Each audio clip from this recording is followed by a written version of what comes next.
What's up, ladies and GentleGerms, and welcome back to the Dark Twilight. Today, we're going to talk about these bad boys, vaporizers. We're going to talk about the parts that they're made of, how they work. We're not going to get into too much detail today. We're going to save that for another video. But first, let's get started. I'm going to take you guys down into the top-down view, and we're going to go over some of the parts and what they do for a vaporizer and how they kind of work. So here we are in the top-down view. We're going to take a look at a few of the parts here. First of all, what we're going to have here is this. This is our housing. Usually it houses a battery and has some sort of button on it. The button this one consists of a spring, but we'll get more into that later. And the whole point of the housing is to hold one of these bad boys, a battery. This particular battery and the other batteries that you can use are going to be another subject that we're going to do later. So we have your housing, your battery, and your atomizer here. The atomizer houses your coil, your wicking material, and essentially the entire circuit that supplies vape when you hit it. The housing's point is to provide less of a drop or battery loss, power loss, however you want to call it, and the batteries to provide power.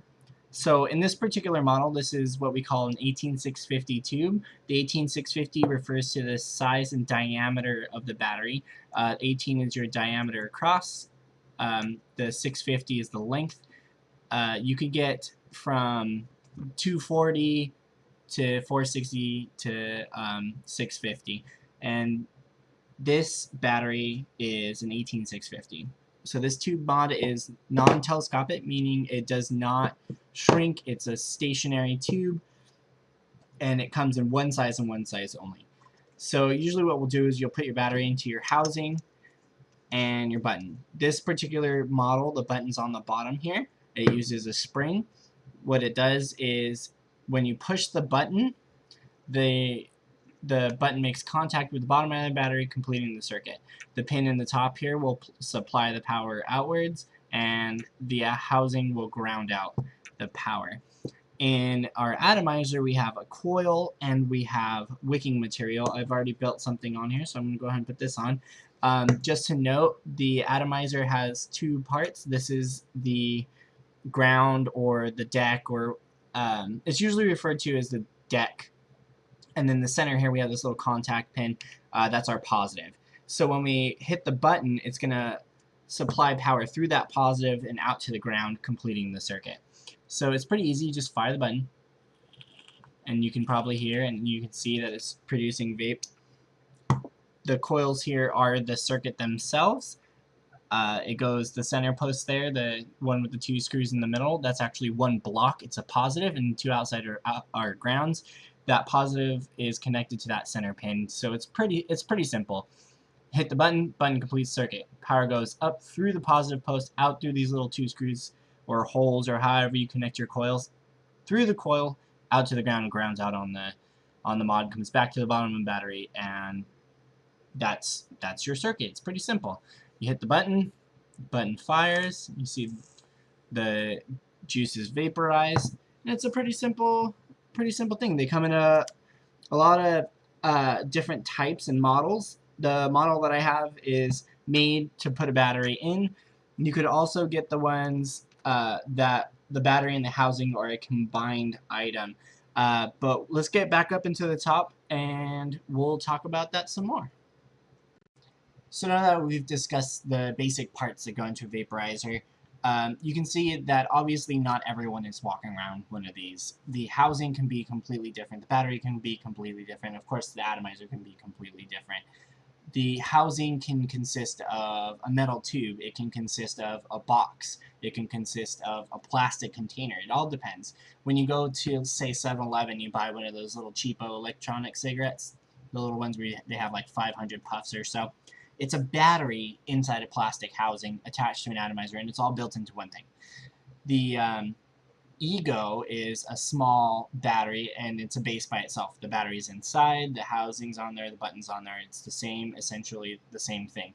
With the little tossable ones from 7-Eleven, the button is the inhale. When you inhale it, the suction creates a pulse that applies heat to the coil, and then the coil applies that to the juice, and you get your vapor. So when it comes to batteries are very different. The ones that I use are made specifically for cloud chasing because it's something I enjoy. It's more of a hobby for me than a habit. And most people who have a habit will use the disposable ones. They'll use the ones that are tiny and they can take a few mouth-to-lung hits, which we'll discuss in another video. And that's what they do. That gets them their habit, helps them quit smoking. Sometimes it doesn't. Personally, I'm more of a hand-to-mouth motion, that inhale, that lung fill. I love that about using a vaporizer. I get the cloud that I enjoy. It's something visual as well as physical that I can feel. I can control the amount of nicotine that's in my juice, whether it be nothing up to however much. I think the legal sale limit is 24 milligrams per milliliter, which is a pretty large excess. I would never ever use that much. That's ridiculous. The atomizers are all different too. The one that I have is called a rebuildable dripping atomizer. It's made so that you make a coil, you drip into it, you drip your juice, and it vaporizes. I have a lot of customizability with this. I can build a number of different kinds of coils using different size wire and resistance, and it's very complex when you actually get into coil building what you want. Usually most people who are just kind of into cloud chasing will go to a shop, pay the guy will build it for them. I'm that guy. I'm the guy who knows how it works, how many wraps equals what the resistance of the wire is, all that stuff. So I build my own, and then I wick my own, and that's a whole nother subject. But this works for me. For some people, a little tank will work. Those little tanks that are tossable, they have their little coil in them that burns out after so many puffs. If you use the ones from 7-Eleven or the little disposable tanks that you get from a starter kit at an e-cig shop or a vape shop, will burn out after a while and you just get a new one. Or a cartomizer where the cotton layering supplies the liquid to the coil. But there's also rebuildable tanks, which is just a tank that you do the same thing I do, where you build your coil, and the tank holds a large amount of liquid, and that liquid will be supplied via suction or through a hole in the chamber where the coil is held. And it supplies the juice to the coil the same way. Instead of having to drip, though, you have the convenience of carrying that juice amount with you, and you only ever have to fill it up once it gets near empty. So vaporizers in general are, I think, a great healthier alternative to smoking. It helped me quit. I've been vaping for 2 years now. It's something I'm very, very passionate about. It's something I do continuously, and it helps. It really does. But this was just a short video discussing the parts, so just as a quick review before we go, you have your housing, which holds your battery which supplies your power, and your atomizer, which actually vaporizes your juice, or holds the coil that vaporizes your juice.